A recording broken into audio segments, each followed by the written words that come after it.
How to convert a mixed number into improper fraction. We can convert a mixed number into an improper fraction by multiplying the whole part of the mixed number by the denominator, and then adding the numerator. This only gives the numerator of the improper fraction as the denominator does not change. Look at the example on screen. Example: convert the mixed numbers shown on screen into fractions. Solution: A. We have the following. B. We have the following. C. We have the following.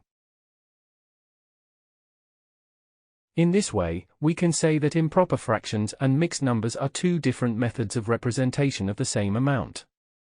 That is all for lesson 3.2.6. To continue this tutorial, please watch 3.2.7, Applications of Improper Fractions and Mixed Numbers in Practice. Thank you for watching. Make sure to like and subscribe to keep up to date with new videos.